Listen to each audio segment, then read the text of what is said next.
DPSP, है ना, directive principle of state policy, यानी कि राज्य के नीति निर्देशक सिद्धांत, राज्य के नीति निर्देशक सिद्धांत। तो किस भाग में है? भाग 4 लिख लेना, बस शॉर्ट में लिखना, भाग 4, ठीक है ना। और कहां से कहां तक है? अनुच्छेद 36 से लेकर के अनुच्छेद 51 तक। तो राज्य के नीति निर्देशक सिद्धांत, है ना, भाग 4 और अनुच्छेद 36 से लेकर के अनुच्छेद 51 कहां से लिया गया था? सबको पता है कि ये क्वेश्चन तो बीपीएससी का फेवरेट क्वेश्चन है, डीपीएसपी कहां से आया, है ना, क्योंकि ये बार बार इसलिए पूछता है क्योंकि डीपीएसपी बहुत इंपॉर्टेंट है। तो कहां से लिख लेना, ये सिद्धांत आयरलैंड के संविधान से प्रेरित है, लिख लो। ये सिद्धांत आयरलैंड या फिर आयरिश, आयरलैंड को ही, है ना, तो आयरलैंड या आयरिश संविधान से प्रेरित है ना। तो मैंने वहां शुरू में बताया था ना कि डीपीएसपी, है ना, वो लिया किससे गया है? आयरिश संविधान से। और खुद आयरलैंड ने ये किससे लिया था? किससे लिया था? स्पेन के संविधान से। तो ये बात मेंशन कर देना कि डीपीएसपी आयरिश संविधान से प्रेरित है, और ब्रैकेट में लिख लेना कि खुद आयरलैंड ने इन्हें स्पेन के संविधान से ग्रहण किया था। ये क्वेश्चन कभी कभी पूछ लेता है बीपीएससी वाला, ठीक है। तो मैंने क्या बोला, भाग 4 36 से लेकर के 51 तक क्या है हमारा? डीपीएसपी है। और ये बात एकदम जो बीपीएससी का एकदम कोर क्वेश्चन है, वो सीधा सीधा है कि डीपीएसपी कहां से लिया गया? तो आयरलैंड के संविधान से लिया गया, और आयरलैंड ने खुद इसको कहां से लिया था? स्पेन के सिद्धांत से लिया था। नेक्स्ट पॉइंट ये लिखना कि अगर आप देखोगे तो डीपीएसपी जो है गवर्नमेंट ऑफ इंडिया एक्ट 1935 से क्या है? प्रेरित है। तो इस बात को लिखो कि इसी तरह के दिशा निर्देश, इसी तरह के दिशा निर्देश भारत सरकार अधिनियम 1935, इसी तरह के दिशा निर्देश भारत सरकार अधिनियम, है ना, मैं शॉर्ट में लिखवा दे रहा हूं, है ना, इसी तरह के दिशा निर्देश भारत सरकार अधिनियम 1935 में प्रदान किए गए थे, है ना। मतलब अगर ये आपसे बोल देगा कि जो डीपीएसपी में कुछ सिद्धांत कहां से लिए गए हैं, तो कहां से लिए गए हैं? भारत सरकार अधिनियम 1935 से। ऐसे ये प्रेरित कहां से है? आयरलैंड से है। लेकिन कुछ जो दिशा निर्देश हैं जो डीपीएसपी में है, वो कहां से प्रेरित हैं? भारत सरकार अधिनियम 1935 से भी क्या है? प्रेरित है, ठीक है ना, ये चीजें तो लिख लेना। इसी तरह के दिशा निर्देश भारत सरकार अधिनियम 1935 में भी निर्देशित किए गए थे, ठीक है। ये कुछ बेसिक चीजें जो आपको पता होनी चाहिए। लेकिन मूल बात क्या है कि आखिर डीपीएसपी है क्या, और डीपीएसपी इतना इंपॉर्टेंट क्यों हो जाता है ना। देखिए, राइट तो बहुत तरह के है ना, केवल 6 ही तो फंडामेंटल। हमारे पास तो बहुत सारे राइट होने चाहिए। जैसे हमारे पास शिक्षा का अधिकार होना चाहिए था, लेकिन शुरुआत में नहीं डाला गया था। लेकिन शिक्षा का अधिकार कहां डाला गया था? डीपीएसपी में, है ना। पंचायती राज हमारा होना चाहिए, पंचायती राज हमारा अधिकार होना चाहिए। लेकिन आप देखोगे फंडामेंटल में पंचायती राज नहीं है। पंचायती राज की बात कहां की गई है? डीपीएसपी में। तो देखिए, संविधान सभा में चर्चा हो रही थी कि राइट तो बहुत सारे हैं, अधिकार तो जनता को बहुत सारे दिए जाने चाहिए, लेकिन बहुत सारे अधिकारों में से किन अधिकारों को मौलिक अधिकार में डाला जाना चाहिए, और बाकी अधिकारों का क्या होगा? तो बोला गया कि देखिए, सबको तो मौलिक अधिकार नहीं बना सकते ना, सबको मौलिक अधिकार नहीं बना सकते। तो ये 6 हमारे क्या होंगे? मौलिक अधिकार होंगे। और बाकी जितने भी अधिकार हैं उसको कहां डाल दिया गया? डीपीएसपी में। और बोला गया कि एक राज्य का ये कर्तव्य होगा कि वो क्या करे? इन अधिकारों को भी जनता को मुहैया कराने का काम करे। अनअकैडमी अब सिर्फ ऑनलाइन नहीं, ऑफलाइन में भी अवेलेबल है। ऑफलाइन सेंटर हमारे दिल्ली के करोल बाग के ओल्ड राजेंद्र नगर एरिया में, जहां पे आपको मिलता है यूपीएससी सीएससी का इंग्लिश मीडियम बैचेस। इसके साथ साथ हम दिल्ली के ही मुखर्जी नगर एरिया में भी मौजूद हैं, जहां पे आपको हिंदी माध्यम के बैचेस अवेलेबल हैं। और अब हम उत्तर प्रदेश के प्रयागराज में सिविल लाइंस एरिया में भी मौजूद हैं, जहां पे यूपीएससी साथ साथ में यूपीपीएससी के हिंदी और इंग्लिश दोनों माध्यम के बैचेस अवेलेबल हैं। और हमारा नया सेंटर ओपन हुआ है बिहार के पटना में, जहां पे यूपीएससी और बीपीएससी की दोनों की तैयारी एक साथ कराई जाती है। तो अनअकैडमी में आपको मिलता है इंडिया की बेस्ट फैकल्टीज के साथ पढ़ने का मौका, साथ में आपको मिलता है dedicated CSAT and essay writing classes, 360 degree current affairs coverage with monthly magazine, 40+ sectional and full length test of both prelims as well as mains. इसके साथ साथ रेगुलर इंटरेक्शन विद एडुकेटर्स, और मिलता है 1-to-1 mentorship with interview appeared students. So देर मत करें, जल्दी ज्वाइन करें Unacademy IAS, India's best learning platform. Thank you. यानी कि डीपीएसपी जो हम देखते हैं, तो एक कल्याणकारी राज्य कैसा होता है, इसके बारे में क्या है, निर्देश दिए गए हैं। एक कल्याणकारी राज्य कैसा होगा, गरीबों की रक्षा करेगा, है कि नहीं, गरीबों के उत्थान के लिए क्या करेगा, काम करेगा, कोशिश करेगा कि सारी संपत्ति कुछ लोगों के हाथों में ना चला जाए। बिहार में शराब पर बैन लगा दिया गया, क्यों लगा दिया गया, क्योंकि नीतीश कुमार को अच्छा लगता है, इसीलिए। आप आगे चल करके पढ़ेंगे, इसी डीपीएसपी में बोला जाएगा कि नागरिकों के स्वास्थ्य की रक्षा करना वो किसका काम है, एक राज्य का काम है। तो स्वास्थ्य, तो दारू पीने से, पान मसाला खाने से, गुटखा खाने से क्या होता है, कैंसर।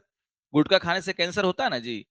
तो बहुत सारे स्टेट में गुटखे पर क्या लगा दिया गया, बैन लगा दिया गया, क्योंकि ऐसी चीज हमको पता है कि खाने से बीमारी फैल रही है समाज में। तो ये किसका कर्तव्य है, राज्य का कर्तव्य है कि उन चीजों को क्या करे, रोकने का काम करे। तो पान मसाला पर क्या लगा दिया गया, बैन। यहाँ तो खुलेआम मिलता है, लेकिन यहाँ से बाहर, बिहार से बाहर निकल जाओ तो झोले में छिपा के घूमते हैं, नहीं तो पुलिस उलिस पकड़ करके क्या करेगा, रख लेगा, क्योंकि आप खुले में पान मसाला हर जगह नहीं बेच सकते। दारू पर क्यों लगा दिया गया बैन, क्योंकि देखा जा रहा था कि इसका डिमेरिट ज्यादा है। बिहार में क्या हो रहा था, लोग कहीं कहीं पड़े हुए हैं, घूम रहे हैं, हम लोग रात शाम में निकल रहे हैं, 2-4 आदमी गिरा पड़ा है रोड पर, है कि नहीं, दारू पी के गिरा पड़ा है, एक्सीडेंट हो रहा है, घर में मारपीट वायलेंस बढ़ रहा है कि नहीं। गरीब आदमी के पास खाने के लिए पैसे नहीं, लेकिन दारू पी के घूम रहा है रोड पर। तो ये देखा गया कि समाज में इसका गलत इफेक्ट पड़ रहा है, तो क्या किया गया, दारू पर बैन लगा दिया गया। अब देखो, है ना, देखिए सरकार सरकार अब क्या करेगी, हर घर में घुस करके सब तलाशी तो नहीं लेगी। अब जनता ऐसी हो गई है कि नहीं, उसको चाहिए ही चाहिए, तो क्या करेगी सरकार,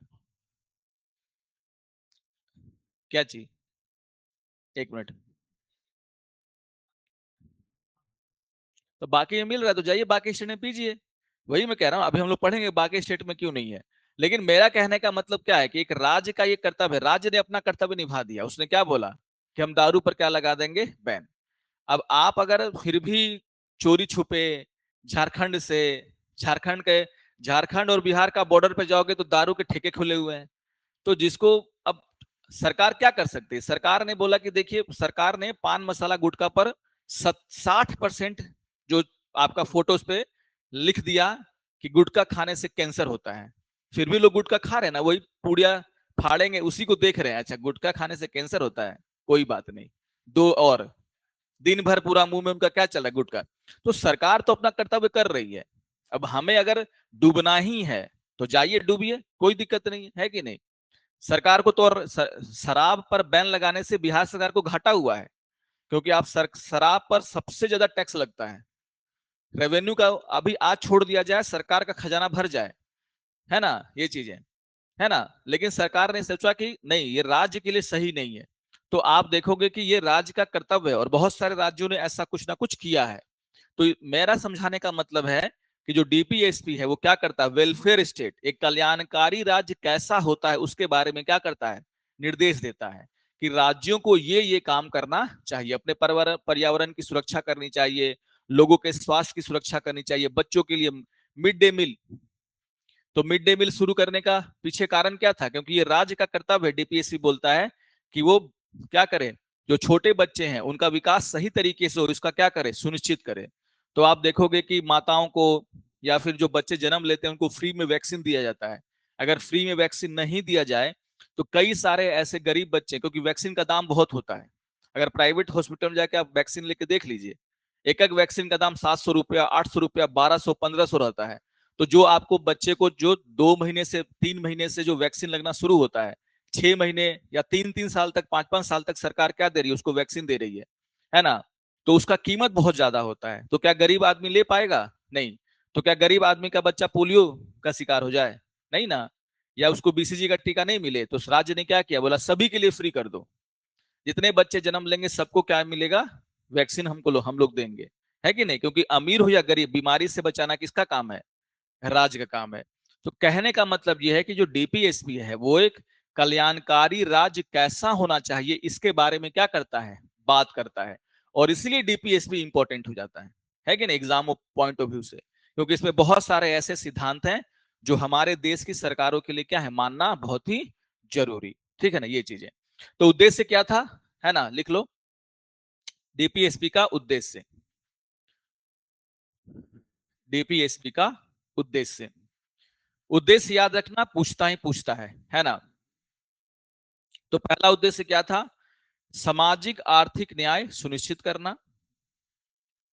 पहला उद्देश्य सामाजिक आर्थिक न्याय सुनिश्चित करना, सुनिश्चित करना। और दूसरा क्या है, भारत को एक, दूसरा है भारत को एक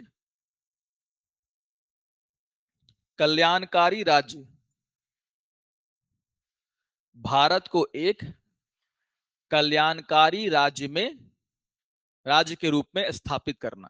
भारत को एक कल्याणकारी, वेलफेयर स्टेट, कल्याणकारी राज्य।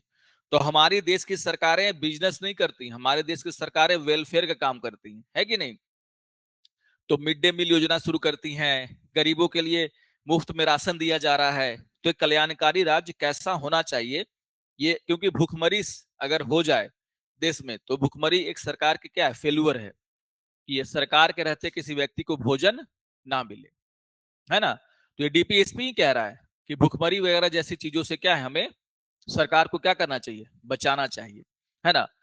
तो बहुत सारे ऐसे अधिकार हैं, बहुत सारे ऐसी बातें हैं जो डीपीएसपी में डाल दी गई, और बोला गया कि एक राज्य को जो है इनको क्या करना चाहिए, फॉलो करने का प्रयास करना चाहिए। और इसीलिए DPSP exam point of view से क्या है, काफी महत्वपूर्ण। लेकिन अच्छा, ठीक है ना, तो ये आपका ध्यान रखना। अब बात है कि आखिर, इसीलिए आप देखोगे डीपीएसपी को अलग अलग नामों से क्या किया जाता है, पुकारा जाता है, क्योंकि एक राज्य को किसमें बदल रहा है, कल्याणकारी राज्य में। नोट करके कुछ बातें लिखो, लिखो। डॉक्टर बी आर अंबेडकर ने निर्देशक सिद्धांतों को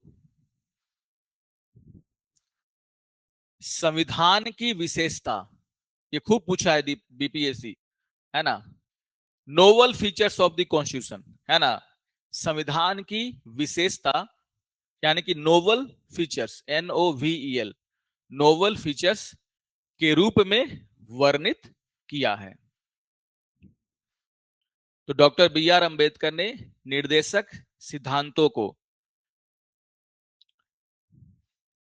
संविधान की विशेषता यानी कि नोवल फीचर्स के रूप में वर्णित किया है। तो अंबेडकर जी का कहना था कि हमारे संविधान की सबसे बड़ी विशेषताओं में एक विशेषता क्या है, डीपीएसपी। डीपीएसपी बताता है, खुद हमारा संविधान बोल रहा है कि एक सरकार कैसी होनी चाहिए, एक सरकार को अपने जनता के उत्थान के लिए क्या क्या काम करना चाहिए। इसलिए क्या बोला इनको, नोवल फीचर्स जरूरी है ना, हमारे संविधान के लिए, ठीक है ना। इसी तरीके से LM सिंघवी, है ना, उन्होंने क्या बोला, निर्देशक तत्वों को क्या बोला, संविधान के जीवनदायी प्रावधान, है ना, जीवनदायी प्रावधान। तो ये कभी कभी बीपीएससी वाला नाम लेके पूछ लेगा कि किसे जो है संविधान का जीवन दायिनी या फिर जीवनदायी प्रावधान कहा गया, प्रस्तावना, निर्देशक सिद्धांत, है ना, मौलिक अधिकार। तो याद रखिएगा किसको बोला गया, डीपीएसपी को। तो लिख लो इस बात को, है ना। LM सिंघवी ने के अनुसार निर्देशक सिद्धांत संविधान के जीवनदायी प्रावधान है। तो कभी कभी ऐसे वर्ड बीपीएससी खूब पूछ लेता है।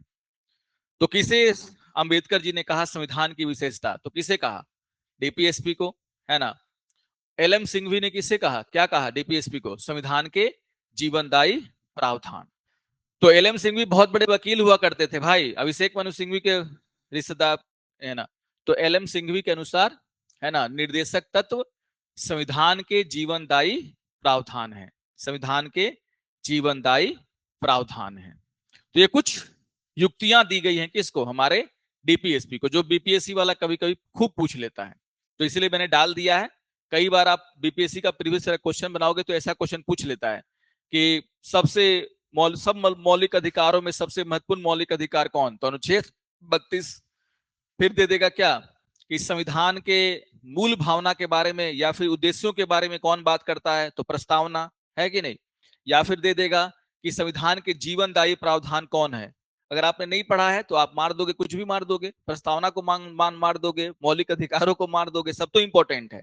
लेकिन जीवनदायी प्रावधान किसको कहा गया, डीपीएसपी को। तो ये रट्टा मारने वाला चीज है, कभी कभी जब जाना एग्जाम से पहले तो एक बार देख लेना।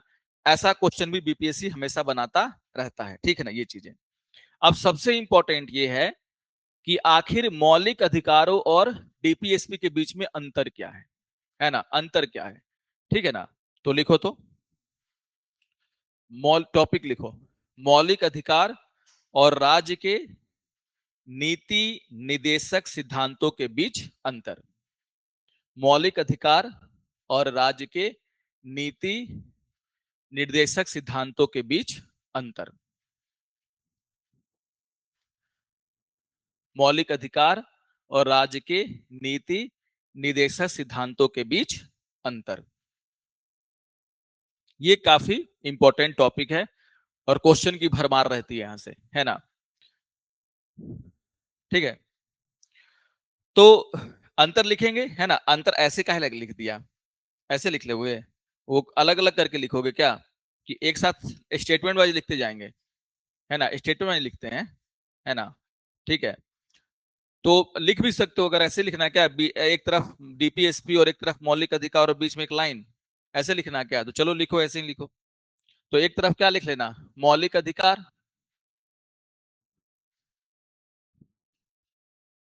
और एक तरफ क्या लिख लेना, डीपीएसपी, है ना। शॉर्ट में क्या बोलते हैं, डीपीएसपी, राज्य के निर्देशक सिद्धांत, ठीक है। स्टेटमेंट वाइज लिखना, तो वो बतवा एक के है कि नहीं।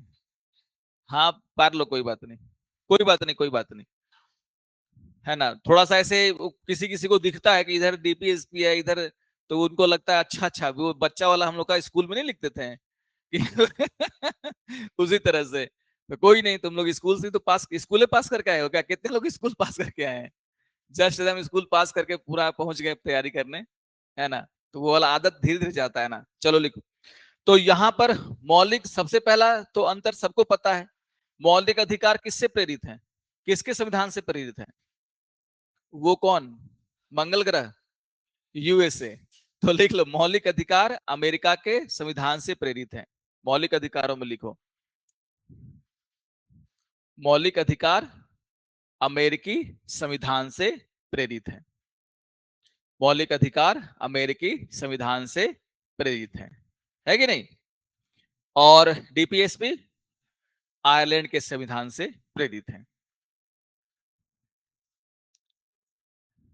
नहीं नहीं, हमारा सीधा स्पेन से पहले लिया था आयरलैंड ने, और क्योंकि संविधान सभा ने कहा तो हम लोगों ने मान लिया।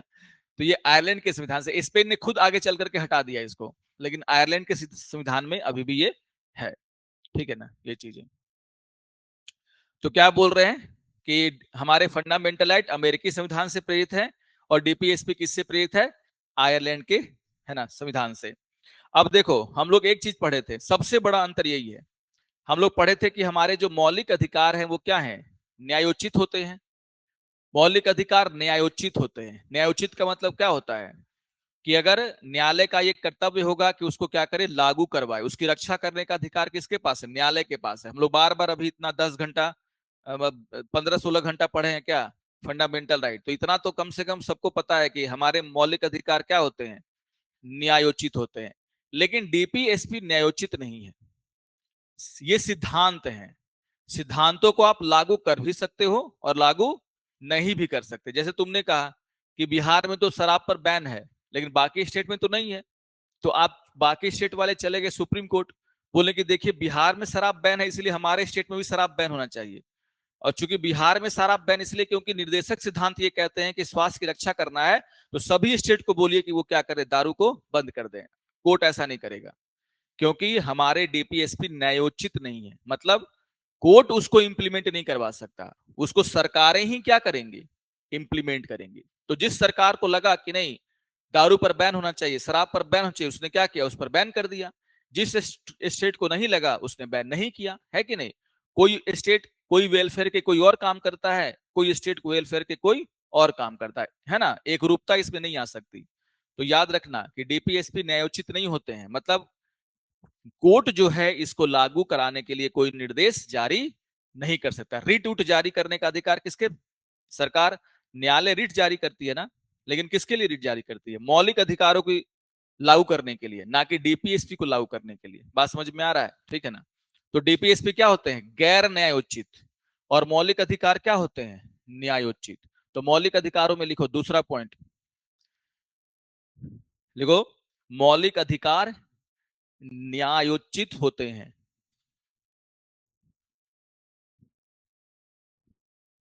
मौलिक अधिकार न्यायोचित होते हैं,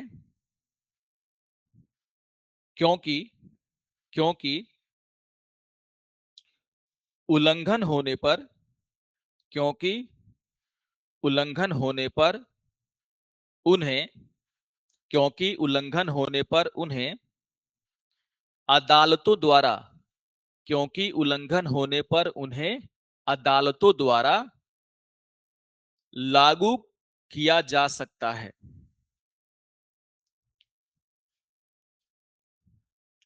लागू किया जा सकता है, इसी का मतलब होता है क्या, न्यायोचित। डीपीएसपी में क्या लिखेंगे, गैर न्यायोचित, है ना, गैर न्यायोचित, है ना। तो लिख लेना कि निर्देशक सिद्धांत गैर न्यायोचित होते हैं, गैर न्यायोचित होते हैं,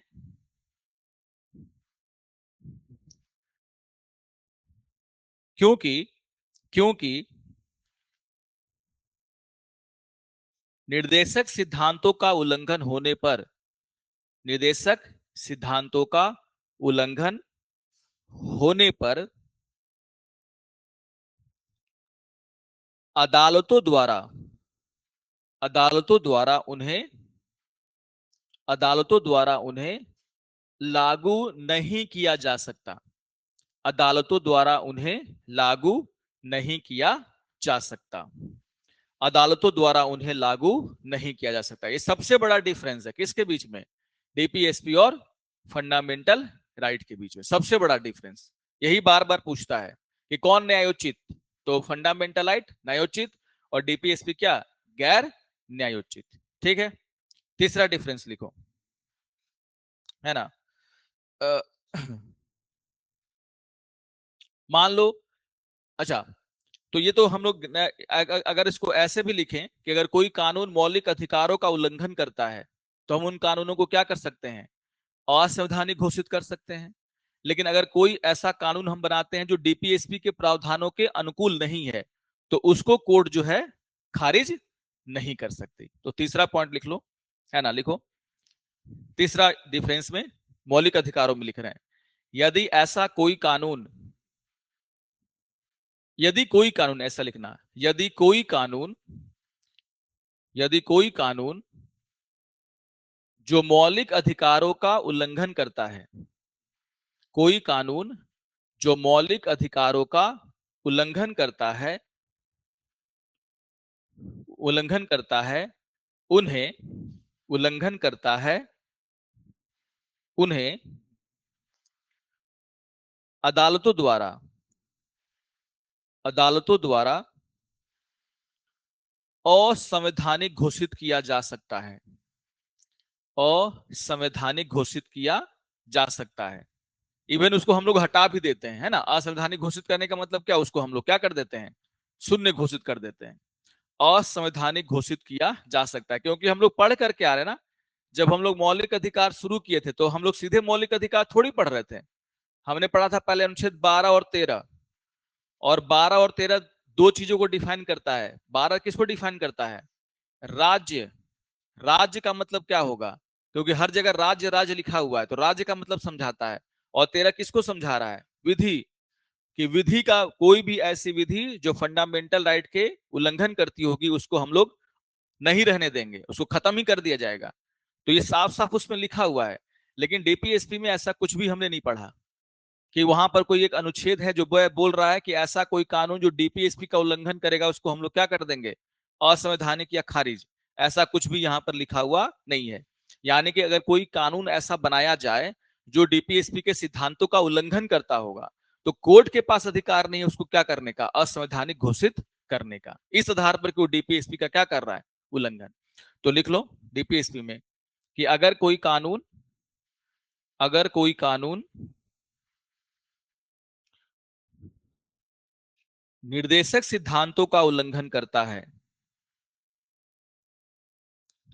निर्देशक सिद्धांतों का उल्लंघन करता है, तो अदालतें इसे असंवैधानिक घोषित नहीं कर सकती, असंवैधानिक घोषित नहीं कर सकती, है ना, नहीं कर सकती। ठीक है, ये सब चीज आपको क्या करना है, ध्यान में रखना है, ठीक है ना।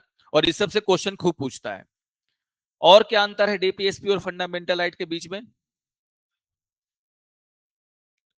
हाँ, मतलब कि अगर हम देखें तो फंडामेंटल राइट क्या कहे कि सरकार पर क्या लगाता है, नकारात्मक प्रतिबंध, जैसे सीमा लगा दी, हम लोग पढ़े थे ना कि फंडामेंटल राइट सीमा लगाता है। नकारात्मक किसके लिए, सरकार के लिए। सकारात्मक किसके लिए, हम सब के लिए, जनता के लिए।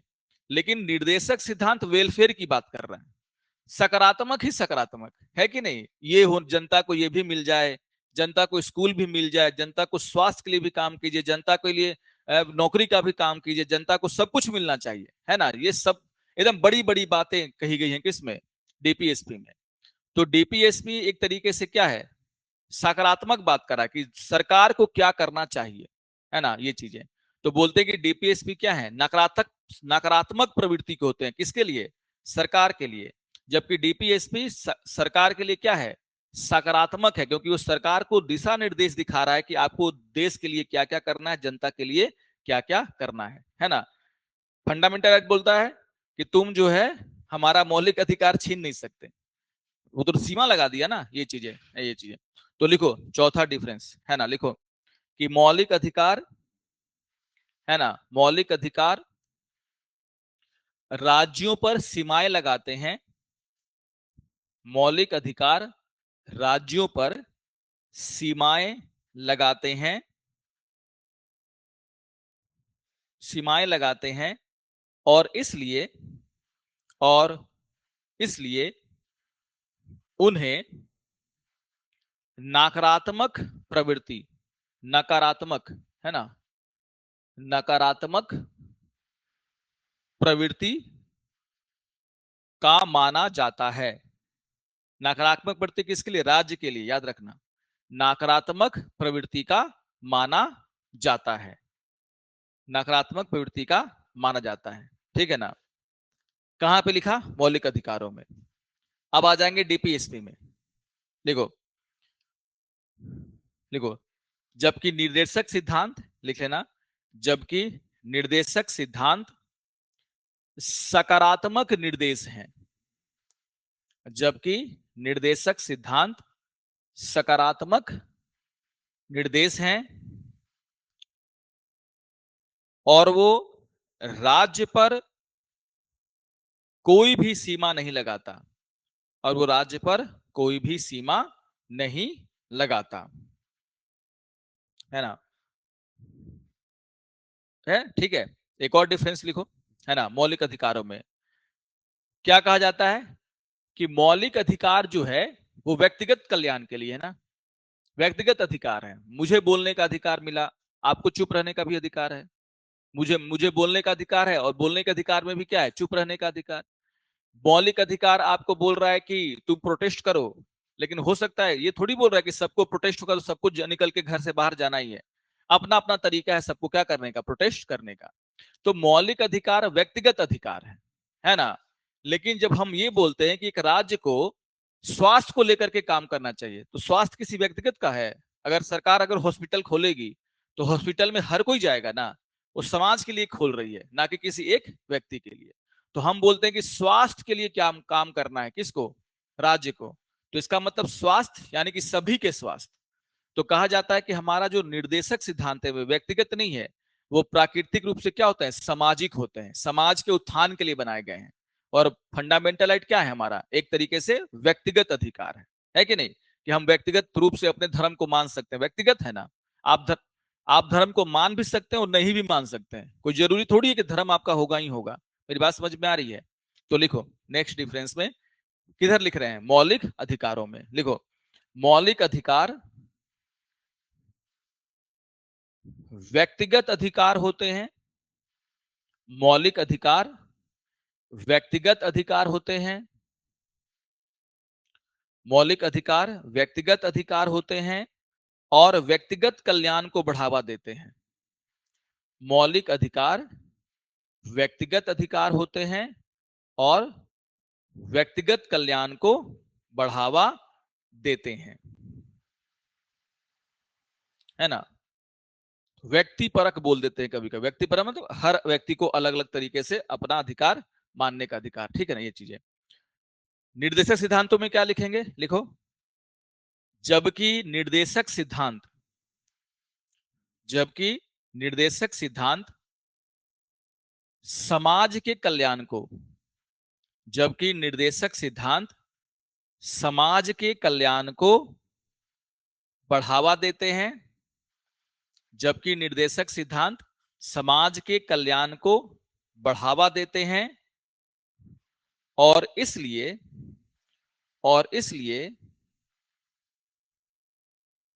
वे समाजवादी माने जाते हैं। इसलिए वे समाजवादी माने जाते हैं। तो समाजवादी प्रवृत्ति के होते हैं, समाज का क्या करते हैं? कल्याण करने की बात करते हैं, ठीक है ना, ये चीजें। तो ये भी एक डिफरेंस है जिसको कि आपको ध्यान में रखना है, ठीक है ना। एक और लास्ट डिफरेंस लिख लो, है ना। जैसे आप देखोगे, हम लोग पढ़े थे मौलिक अधिकारों की आलोचना, और आलोचना में एक पॉइंट लिखवाए थे कि मौलिक अधिकार जो है वो क्या करते हैं? राजनीतिक अधिकार हैं ज्यादातर। बोलने का अधिकार दे दिया गया है कि नहीं, प्रोटेस्ट करने का अधिकार दे दिया गया, अपने धर्म को मानने का अधिकार दे दिया गया, इस तरह की चीजें बोल दी गई। अपने धर्म को, अपनी भाषा को बचाइए, इसको। तो बोला जाता है कि मौलिक अधिकार क्या है? ज्यादातर व्यक्तिगत मूल्यों को बढ़ावा दे रहे हैं, राजनीतिक अधिकारों को क्या कर रहे हैं? बढ़ावा दे रहे हैं। जबकि निर्देशक सिद्धांत ऐसा नहीं है।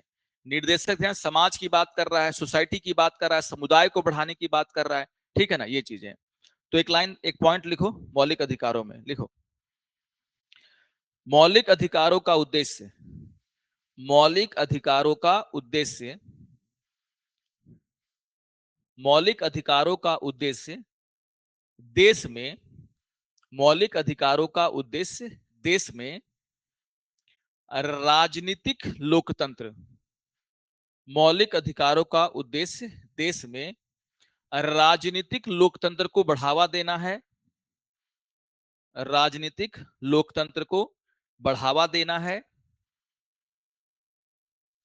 जबकि इधर लिखेंगे किसमें? डीपीएसपी में। जबकि जबकि जबकि निर्देशक सिद्धांतों का उद्देश्य, जबकि निर्देशक सिद्धांतों का उद्देश्य, अभी लिख करके आ रहे हैं ना, क्या लिखे थे? सामाजिक आर्थिक न्याय। जबकि निर्देशक सिद्धांतों का उद्देश्य देश में देश में देश में सामाजिक और आर्थिक न्याय, देश में सामाजिक और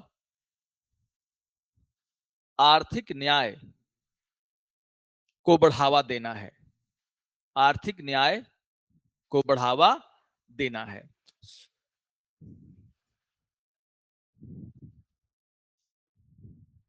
क्या मौलिक अधिकार पवित्र नहीं है? हाँ ना, ये वाला क्वेश्चन पूछता है ना कि मौलिक अधिकार पवित्र नहीं है, इसका मतलब उसी सेंस में लेना है कि अगर मैंने बोल दिया कि अनअकैडमी अब सिर्फ ऑनलाइन नहीं, ऑफलाइन में भी अवेलेबल है। ऑफलाइन सेंटर हमारे दिल्ली के करोल बाग के ओल्ड राजेंद्र नगर एरिया में, जहां पे आपको मिलता है यूपीएससी सीएससी का इंग्लिश मीडियम बैचेस। इसके साथ साथ हम दिल्ली के ही मुखर्जी नगर एरिया में भी मौजूद हैं, जहां पे आपको हिंदी माध्यम के बैचेस अवेलेबल हैं। और अब हम उत्तर प्रदेश के प्रयागराज में सिविल लाइंस एरिया में भी मौजूद हैं, जहां पे यूपीएससी साथ साथ में यूपीपीएससी के हिंदी और इंग्लिश दोनों माध्यम के बैचेस अवेलेबल हैं। और हमारा नया सेंटर ओपन हुआ है बिहार के पटना में, जहाँ पे यूपीएससी और बीपीएससी की दोनों की तैयारी एक साथ कराई जाती है। तो अनअकैडमी में आपको मिलता है इंडिया की बेस्ट फैकल्टीज के साथ पढ़ने का मौका, साथ में आपको मिलता है dedicated CSAT and essay writing classes, 360 degree current affairs coverage with monthly magazine, 40+ sectional and full length test of both prelims as well as mains. इसके साथ साथ रेगुलर इंटरेक्शन विद एडुकेटर्स और मिलता है 1-to-1 mentorship with interview appeared students. So देर मत करें, जल्दी ज्वाइन करें Unacademy IAS, India's best learning platform. Thank you. बोलने का अधिकार आपका क्या है? मौलिक अधिकार है। तो इसका मतलब नहीं, ये नहीं है कि आप उस पर कोई प्रतिबंध लगा ही नहीं सकते, है ना। हम लोग बार बार पढ़ते हुए आ रहे हैं ना कि मौलिक अधिकार ना तो क्या कहते हैं एकदम एब्सोल्यूट है ना, उन पर भी तो जो हम लोग ये बोलते हैं ना कि मौलिक अधिकारों पर प्रतिबंध लगाया जा सकता है, इसी को पूछने का अलग अलग तरीका है। तो एक क्वेश्चन पूछा यूपीएससी कि मौलिक अधिकार पवित्र नहीं है, तो पवित्र का मतलब यहाँ पर क्या है कि मौलिक अधिकारों पर भी उचित प्रतिबंध लगाया जा सकता है ना। और उसमें एग्जाम्पल तुमको देना पड़ेगा, है ना, ये चीजें। तो जो प्रतिबंध लगाने की हम लोग बात करते हैं, और आधार खुद संविधान में लिखा गया है कि किन आधारों पर जो है मौलिक अधिकारों पर प्रतिबंध लगाया जा सकता है। इसलिए पूछा कि क्या मौलिक अधिकार पवित्र हैं। तो पवित्र का मतलब ये मत समझना कि वो पाप पुण्य की बात हो रही है। मौलिक अधिकार पवित्र का है या नहीं, तो नहीं है। इसलिए नहीं है क्योंकि मौलिक अधिकारों पर भी उचित प्रतिबंध लगाया जा सकता है, और मौलिक अधिकारों में भी संशोधन किया जा सकता है। हम लोगों ने संशोधन नहीं किया। आप देखोगे अनुच्छेद 21 तो सिर्फ यही बोलता है ना, जीवन जीने का अधिकार, और मैंने बोला कि 35-40 अधिकार उसमें ऐड कर दिया गया, यानी कि वो अपने आप में पूर्ण नहीं है, पूर्ण नहीं है। उसमें भी हमें क्या करना पड़ता है, संशोधन करना पड़ता है। तो अनुच्छेद 19 में संशोधन किया, 21 में तो अभी तक उसका दायरा बढ़ाते जा रहे हैं, है कि नहीं, ये चीजें। तो दो तरीके से इसको लिखना, एक कि पवित्र नहीं है, इसका मतलब ये है कि हम संशोधन कर सकते हैं। दूसरा, मौलिक अधिकारों पर उचित प्रतिबंध भी लगाया जा सकता है, लेकिन प्रतिबंध उचित होना चाहिए। ये सब बातें आपको वहां पर लिखनी होंगी, ठीक है ना, ये चीजें। कुछ क्वेश्चन मेंस का मैं कल या आप लोग को दे दूंगा, जो फंडामेंटल राइट से जुड़ा हुआ है। कई दिन से आप लोग लिख नहीं रहे हैं, तो आप लोग को लग रहा है कि हम लोग, है ना।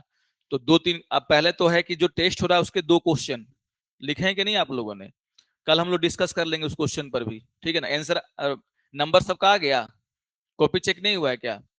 अच्छा, मेंटर सर आ गए हैं, तो एक या कल या हमको लगता है कॉपी मिल जाएगा, ठीक है ना। है, हाँ हाँ। तो कोई नहीं, उस क्वेश्चन को भी हम लोग देख लेंगे, है ना। और जो उसमें मेंस का 2 क्वेश्चन आया था ना, आया था ना 2 क्वेश्चन, एक आर्थिक वाला था और एक और था। दूसरा क्वेश्चन तो काफी आसान था। तो आप लोगों ने क्या लिखा है हम देख लेंगे कभी, किसी किसी का कॉपी लेकर के, है ना, ये चीजें हैं। तो लिखने का प्रैक्टिस करते रहना है। तो कुछ क्वेश्चन हम डीपी ये फंडामेंटल राइट से जुड़ा हुआ प्रीवियस ईयर का कुछ दे देंगे, आप लोग 2-4 क्वेश्चन उसको लिख लिख के दिखाते रहिएगा, ठीक है ना, ये चीजें। खैर, हम लोग अभी कहां पर थे, डिफरेंस में। तो क्या लिखवाया कि मौलिक अधिकार का उद्देश्य देश में राजनीतिक लोकतंत्र को या फिर न्याय को स्थापित करना है, जबकि हमारा जो डीपीएसपी है उसका जो क्या है उद्देश्य, क्या है, देश में राजनीतिक और आर्थिक न्याय को क्या करना है, स्थापित करना है। तो ये कुछ डिफरेंस है जहां से क्वेश्चन डायरेक्ट पूछ लेगा, एकदम डायरेक्ट क्वेश्चन। जितना लाइन लिखवाए हैं, एक एक लाइन आपको याद होना चाहिए, आपको समझ में आना चाहिए, क्योंकि बीपीएससी ज्यादा दिमाग नहीं लगाता है। इन्हीं सबसे क्वेश्चन उठा के, अगर आप प्रीवियस क्वेश्चन में बार बार बनाइए, यही स्टेटमेंट उठा उठा के पूछ दिया है कि उद्देश्य क्या है निर्देशक सिद्धांतों का, दोनों के बीच में डिफरेंस क्या है, ये सब चीजें, ठीक है ना, ये चीजें। आगे बढ़ते हैं, ठीक है ना, लिख लेते हैं निर्देशक सिद्धांतों का वर्गीकरण, है ना। निर्देशक सिद्धांतों का वर्गीकरण देखो, मैंने बोला कि निर्देशक सिद्धांत 36 से लेकर के कहां तक है, 51 तक है ना, 51 तक है। लेकिन डीपीएसपी को पढ़ने का तरीका होता है, जैसे इसमें कुछ सिद्धांत कैसे हैं, समाजवादी प्रकृति के हैं, वो हम लोग जब देखेंगे तो समझ में आ जाएगा। कुछ सिद्धांत कैसे हैं, गांधीवादी सिद्धांत है। जैसे मैं बोल रहा हूं पंचायती राज, पंचायती राज कैसा सिद्धांत है? गांधी जी बोलते थे ना कि पंचायतों को पंचायती राज होना चाहिए, मतलब गांवों में जो है गांव के लोगों को ये डिसाइड करने दीजिए कि विकास कैसे करना है। तो ग्राम सभा की बात करते थे महात्मा गांधी कि ग्राम सभा होनी चाहिए। बड़ा बड़ा पार्लियामेंट बनाने से कुछ नहीं होगा, ग्राम सभा लगाओ, लोग बैठेंगे और लोग डिसाइड करेंगे कि गांव में सड़क बनानी है या स्कूल। तो पंचायती राज सिद्धांत कैसा, किसका सिद्धांत था? गांधीवादी सिद्धांत है। लेकिन जब मैं कहता हूं कि संपत्ति का कंसंट्रेशन कुछ लोगों के हाथों में नहीं होना चाहिए, एक ऐसा सिद्धांत है समाजवादी, है कि नहीं। और कुछ कैसे हैं, उदार बुद्धिजीवी। उदार बुद्धिजीवी का मतलब क्या होता है, फॉरवर्ड लुकिंग। जैसे हम लोग बात करते हैं किसकी, यूसीसी का, है ना, क्या बोलते हैं उसको हम लोग, है ना, तो uniform civil code, uniform civil code नाम सुने होंगे ना। यूनिफॉर्म सिविल कोड, एक ही कानून सभी के लिए, सभी के लिए एक ही कानून होना चाहिए। आप बोलोगे सर सभी के लिए तो एक ही कानून है। सिविल कोड का मतलब होता है व्यक्तिगत कानून। व्यक्तिगत कानून जैसे विवाह, तलाक, ये सब जो कानून होते हैं क्या होते हैं, व्यक्तिगत कानून होते हैं। तो हमारा डीपीएसपी कहता है कि व्यक्तिगत कानून भी सभी के लिए क्या होने चाहिए, एक बराबर। तो ये कुछ ऐसी बातें हैं जो काफी मॉडर्न तरीके की बात करता है। मॉडर्न तरीका ये ना होता है कि अपने धार्मिक चीजों को छोड़िए और एक बात बोल रहा है कि विवाह हो या तलाक सभी के लिए क्या होना चाहिए, एक जैसा नियम। तो ये इस तरह की बात भी करता है। तो इसको तीन हम लोग क्या है, भागों में बांट करके पढ़ते हैं। संविधान में इस तरीके से नहीं दिया हुआ है। संविधान में तो बस दिया हुआ है 36 से लेकर के 51 तक। लेकिन डीपीएसपी को समझने के लिए हम लोग क्या करते हैं, तीन भागों में इसको क्या करते हैं, बांटते हैं। कुछ सिद्धांत ऐसे हैं जो गांधीवादी हैं, कुछ सिद्धांत ऐसे हैं जो क्या हैं, समाजवादी हैं, और कुछ सिद्धांत ऐसे हैं जो उदार सिद्धांत माने जाते हैं। क्योंकि क्वेश्चन पूछेगा आपसे एग्जाम में, एक आर्टिकल दे देगा और पूछ लेगा कि ये कौन सा सिद्धांत को प्रतिपादित करता है या फिर दर्शाता है। तो वहां पर आपको गांधीवादी, समाजवादी, उदार बौद्धिक ऐसे करके ऑप्शन दे देगा। इसीलिए हमें भी क्या करना है, डीपीएसपी को इसी तरीके से बांट करके पढ़ना है, ठीक है ना। इसको लिख लो, फिर एक ब्रेक देते हैं, लेकिन हाँ नहीं हुआ है, लेकिन वही तो कह रहे हैं कि भाई हम तो अभी डिफरेंस पढ़ के आ रहे हैं कि यूसीसी को लागू करना तो राज्यों की जिम्मेदारी है ना, यूसीसी को कोर्ट थोड़ी लागू करेगा। तो सारे भारत के राज्य जब क्या हो जाएंगे, राजी हो जाएंगे, तो यूसीसी लागू हो जाएगा, है कि नहीं। अभी लागू नहीं है क्योंकि धर्म का मामला है, काफी खतरनाक चीज है कि नहीं ये चीजें। तो सिद्धांतों का वर्गीकरण, तो मैंने क्या कहा कि जो हमारे डीपीएसपी हैं उसमें तीन सिद्धांत तो हमें देखने को मिलते हैं, ठीक है ना। तो लिख लो कि संविधान के नीति निर्देशक सिद्धांतों को, लिख लो, संविधान के नीति निर्देशक सिद्धांतों को संविधान में, सॉरी, संविधान में नीति निर्देशक सिद्धांतों का वर्गीकरण नहीं किया गया है। संविधान में नीति निर्देशक सिद्धांतों का वर्गीकरण नहीं किया गया है, नहीं किया गया है, पर उनके उद्देश्यों के आधार पर उनके उद्देश्यों के आधार पर, उद्देश्यों के आधार पर इन्हें वर्गीकृत किया जा सकता है। पर उनके उद्देश्यों के आधार पर उनके उद्देश्यों के आधार पर इन्हें वर्गीकृत किया जा सकता है, वर्गीकृत किया जा सकता है, वर्गीकृत किया जा सकता है ना। जैसे तीनों का नाम लिख लो, समाजवादी सिद्धांत, गांधीवादी सिद्धांत और उदार बुद्धिजीवी सिद्धांत, है ना, उदार बुद्धिजीवी सिद्धांत, ठीक है। देखो अनुच्छेद 36, अनुच्छेद 36, अनुच्छेद 36 देखो, डीपीएसपी का शुरू होगा 38 से, है ना, लेकिन 36 और 37 कुछ बहुत ही इंपॉर्टेंट बातें हैं जो कि हमको ध्यान में रखना है, ठीक है ना, ये चीजें।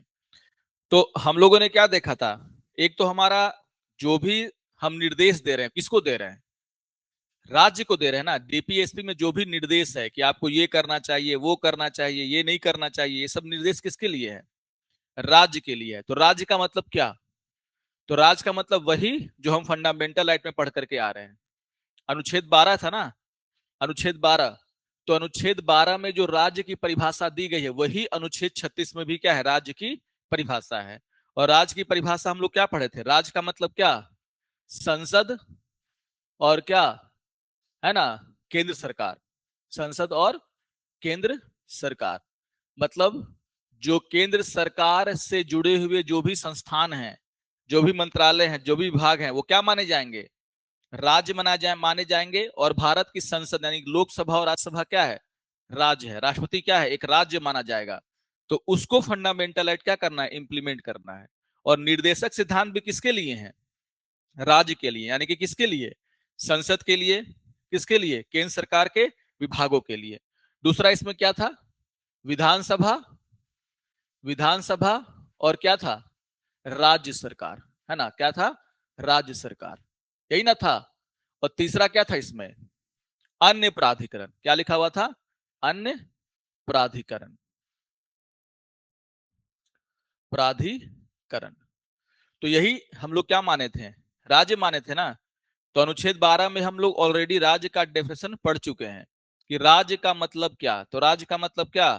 तो केंद्र सरकार और उससे जुड़े हुए जो भी विभाग हैं वो क्या कहलाएंगे? राज्य कहलाएंगे। संसद क्या कहलाएगी? राज्य कहलाएगी।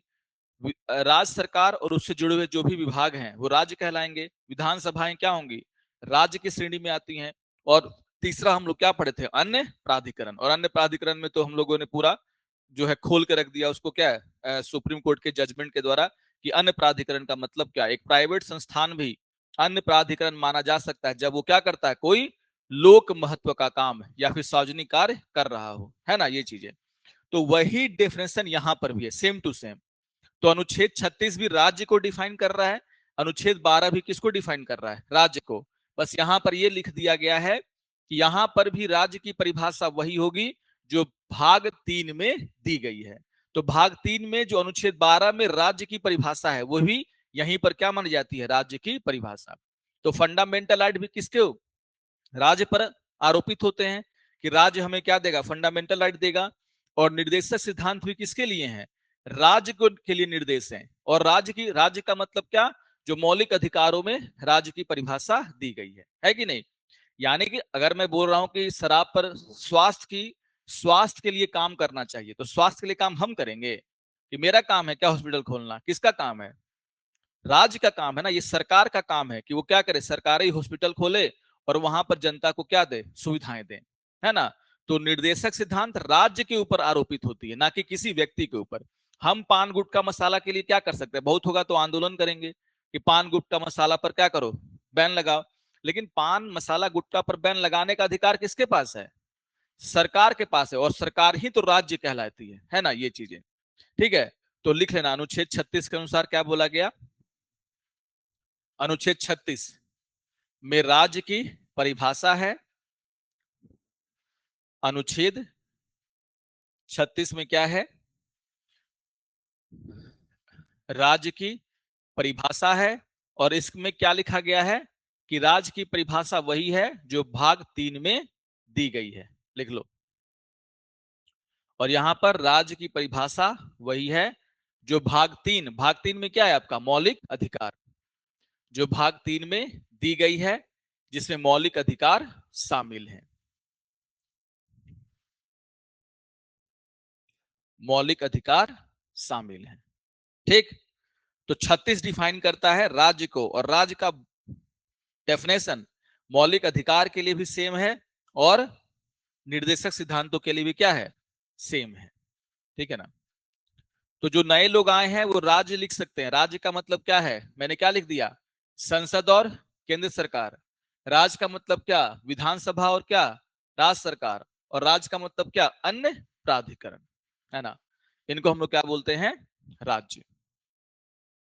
तो जो नए लोग हैं जो डेमो में लेने आए हैं, अगर उनको नहीं पता क्योंकि वो अनुच्छेद 12 नहीं पढ़े हैं, लेकिन फिर भी एक ओवरव्यू मिल जाएगा कि हम जब हम राज्य बोलते हैं तो हम निर्देश किसको दे रहे हैं? सरकार को दे रहे हैं, है ना, ये चीजें। ठीक है। अनुच्छेद 37 जो हम लोग अभी लिखे थे डिफरेंस, कि हमारा डीपीएसपी गैर न्यायोचित है ना। ये हम नहीं बोल रहे हैं, ये अनुच्छेद 37 खुद बोल रहा है। अनुच्छेद 37 क्या बोल रहा है? कि डीपीएसपी की दो महत्वपूर्ण विशेषताएं होंगी। पहला विशेषता क्या है? कि यह किसी भी न्यायालय में क्या है? न्यायोचित नहीं है। मतलब कि किसी भी अदालत द्वारा इसको लागू नहीं किया जा सकता। लेकिन यह भी बोल रहा है कि ये ऐसे सिद्धांत हैं जो शासन के लिए क्या है? मूलभूत है। मतलब मूलभूत का मतलब कि एक राज्य सरकार जब शासन करेगी तो इन बातों को ध्यान में रख करके क्या करेगी? शासन करेगी कि जनता की भलाई के लिए क्या करना है? काम। जनता का शोषण नहीं करना, जनता की भलाई के लिए काम करना है ना। तो दोनों बातें यहां पर ये अनुच्छेद 37 कहता है। तो लिखो अनुच्छेद 37 और लिख लो अनुच्छेद 37 में, अनुच्छेद 37 में डीपीएसपी की दो महत्वपूर्ण विशेषताओं का उल्लेख है। अनुच्छेद 37 में डीपीएसपी की दो महत्वपूर्ण विशेषताओं का उल्लेख दो महत्वपूर्ण विशेषताओं का उल्लेख है ना। तो पहली विशेषता तो यही है ना कि यह किसी भी न्यायालय में क्या है, न्यायोचित नहीं है, जो हम लोग अभी लिख करके आ रहे हैं डिफरेंसेस में। और न्यायोचित का मतलब हम लोग, गैर न्यायोचित का मतलब हम लोग जानते हैं कि न्याय अदालतों द्वारा इसको लागू नहीं किया जा सकता। तो ये खुद अनुच्छेद 37 बोल रहा है ना, कि ये किसी भी न्यायालय में क्या है, न्यायोचित नहीं है।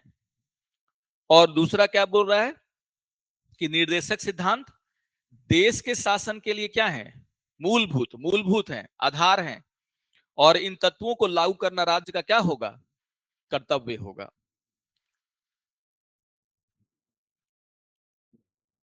और इन तत्वों को लागू करना राज्य का कर्तव्य होगा, राज्य का कर्तव्य होगा।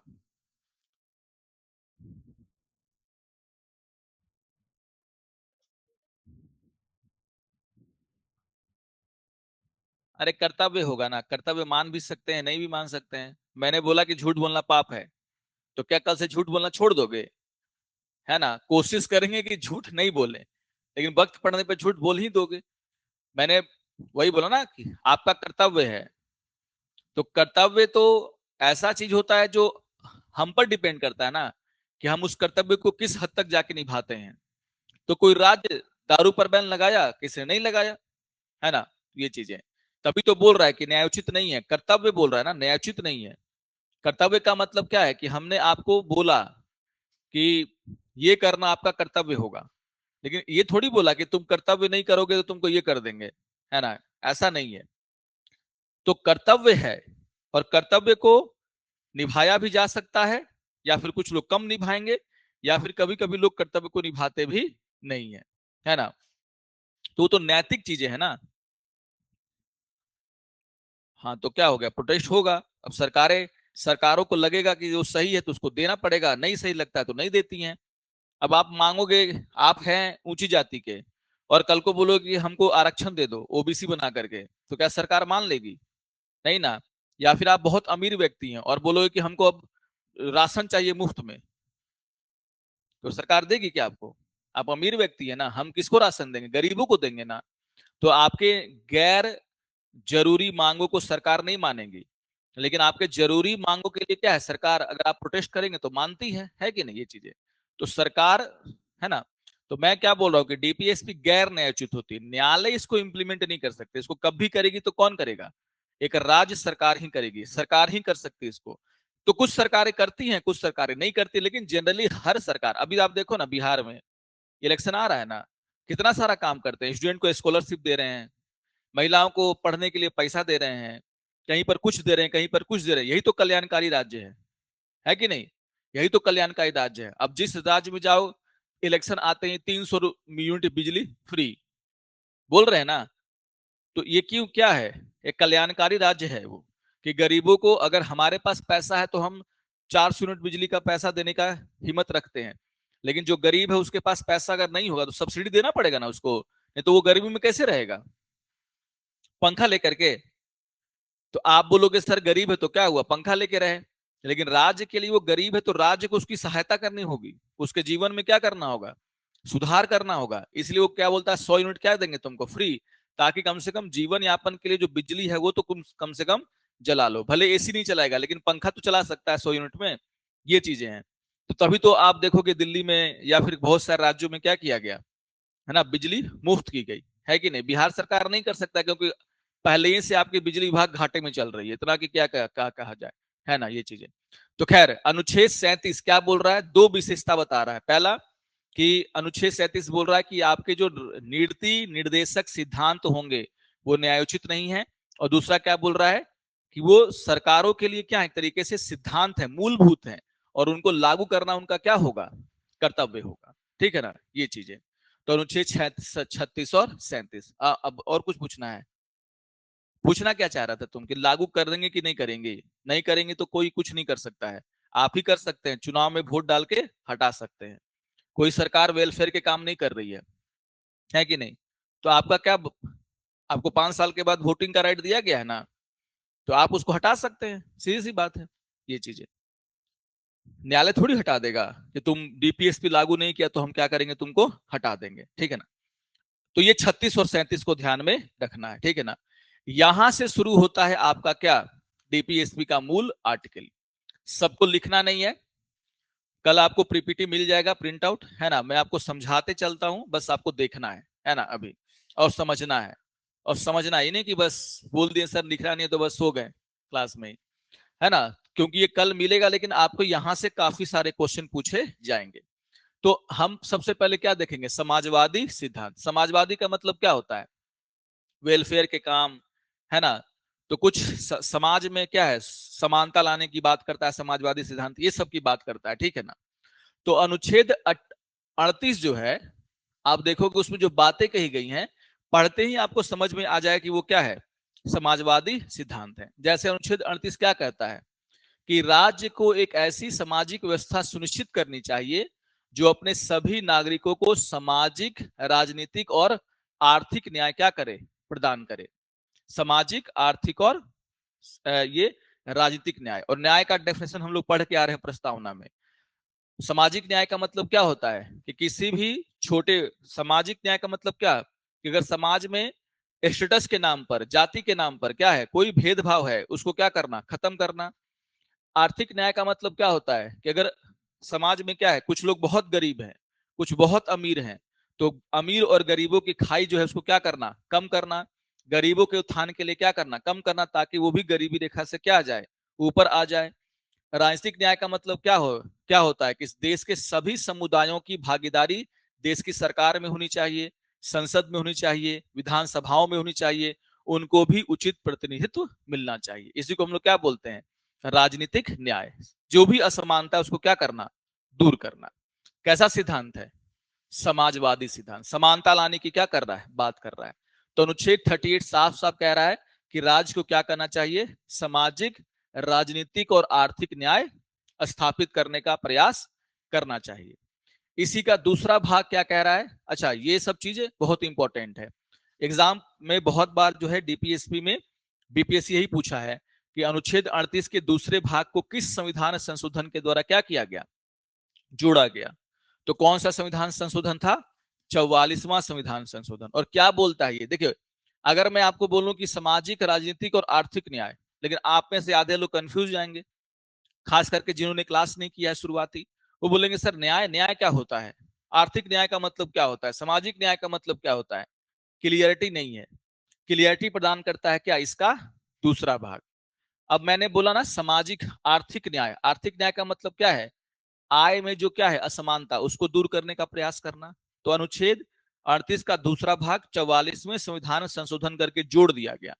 और ये इस न्याय की जो परिभाषा है, क्योंकि हम लोग को पता नहीं है, बहुत लोग को पता ही नहीं होगा न्याय क्या होता है, इसको और क्लियर करता है। और क्लियर कैसे कर रहा है कि राज्य क्या करेगा, राज्य जो है आय, स्थिति, सुविधाओं और अवसरों आदि में क्या करेगा, जो असमानता है उसको दूर करने का काम करेगा। तो अभी हम लोग बात कर रहे थे ना, आय, आय की असमानता। आर्थिक न्याय का मतलब क्या होता है कि अमीर गरीब के जो भेद, जो असमानता है उसको क्या करना, दूर करना। तो आय में जो असमानता है उसको दूर करने का प्रयास करना। आय में असमानता का मतलब क्या, इसी देश में कोई व्यक्ति 100 रुपया भी नहीं कमा पा रहा है एक दिन में, है कि नहीं, और इसी देश का एक व्यक्ति लाखों रुपया जो है कमा करके एक दिन में जा रहा है। तो आय में असमानता है कि नहीं है। आप देखो मजदूरों को देख लो, दिन भर काम करेंगे 500 रुपया नहीं कमा पाएंगे। रिक्शा चलाने वाला 500 रुपया नहीं कमा पाएगा। और कोई बहुत बड़ा कंपनी का सीईओ है, उसकी सैलरी करोड़ों में जा रही है, वो आलिशान बंगले में रह रहा है। तो यही ना है असमानता। तो कहीं ना कहीं उस गरीब को हमको क्या करना होगा, कुछ सहायता करना होगा, ताकि वो भी क्या कर सके, उसको अवसर मिले और वो भी क्या हो सके, आगे बढ़ सके। तो आय में जो असमानता है उसको दूर कीजिए, करने का प्रयास कीजिए। स्थिति, सुविधाओं, अवसरों में जो असमानता है उसको क्या कीजिए, दूर करने का प्रयास करना। ये किसका काम है, राज्य का। हाँ बोलो।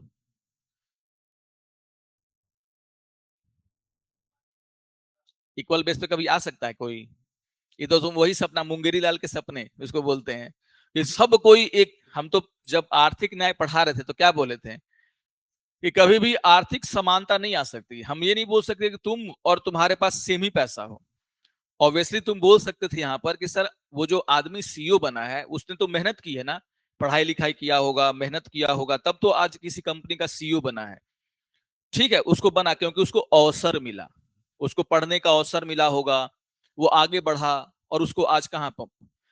ऐसा बिल्कुल भी नहीं कि कोई व्यक्ति अगर बहुत ज्यादा कमा रहा है, कोई बहुत बड़ा कंपनी का सीईओ है, तो उसमें कुछ बहुत बड़े गुण होंगे। एक गरीब का बच्चा भी वहां तक पहुंच सकता है, लेकिन उसको अवसर नहीं मिलता है क्योंकि उसको पढ़ाई नहीं मिल रही है। पढ़ाई मिल रही है जिस स्कूल में जा रहा है, वहां पर उसमें सुविधाएं नहीं है, तो उसकी सोच डेवलप हो ही नहीं पाएगी, तो वो कैसे आगे बढ़ेगा, है कि नहीं। तो अवसर की समानता की बात की जा रही है ना, कि गरीब के बच्चों को मुफ्त में शिक्षा दीजिए। अब उसके ऊपर है कि वो कहां तक ऊपर जाता है। कोई वही शिक्षा प्राप्त करके इंजीनियर डॉक्टर बन जाएगा, और कोई उसी शिक्षा से उतना नहीं आगे पहुंच पाएगा, लेकिन कुछ तो कर लेगा, है कि नहीं। तो उसकी स्थिति में क्या आएगा, सुधार। तो धीरे धीरे आदमी क्या होता है, आगे बढ़ता है। ऐसा एकदम नहीं हो सकता कि आपके पिताजी एकदम गरीब थे और बेटा जो है पढ़ लिख करके सरकारी नौकरी करेगा तो कुछ उसके स्थिति क्या होगी, अच्छी होगी, फिर उसके नेक्स्ट जनरेशन में स्थिति और अच्छी होगी। ऐसा बिल्कुल भी नहीं होता कि आप सीधे एक जनरेशन, अंडानी अंबानी भी जो बना है, तो ऐसा थोड़ी है कि अंबानी की जितनी प्रॉपर्टी आज है उतनी आज से 50 साल पहले थी। उसके पिताजी भी क्या है, एक छोटे से बिजनेस से उसने क्या किया, अपना बिजनेस शुरू किया, फिर उसके बेटों ने मेहनत की, तब ना आज जाके उतना बड़ा हुआ है। ये चीजें हैं।